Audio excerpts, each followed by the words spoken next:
Welcome to my drawing course, From Drawing to Illustration. I believe that anyone can learn to draw. If you can hold a pencil and draw simple shapes, then you can certainly pick up the skills required to make a professional illustration. The goal of this class is to create a full scene illustration, with proper anatomy for our characters and perfect perspective for the scene. We're going to start off with simple sketching techniques, then we will move on to line drawing, light and shade, and the human anatomy, both male and female. By the time we're done, you will be able to draw a full-page professional illustration to tell your story or just have some fun. This course is perfect for beginner artists or intermediate artists who struggle with drawing complex objects.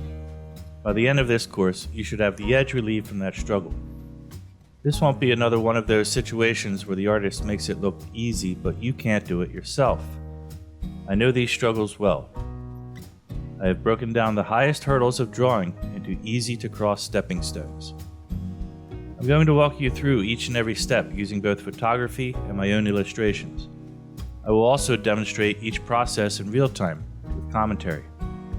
This course will help you build confidence in your drawing skills.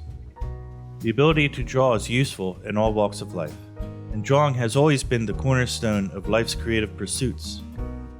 Religion, industry, entertainment, storytelling, decoration, hobby arts, whatever it is, we need drawing to bring our imaginations to life. So whether you be an art enthusiast, an engineer, or an aspiring illustrator yourself, it's time to take the exciting journey from drawing to illustration.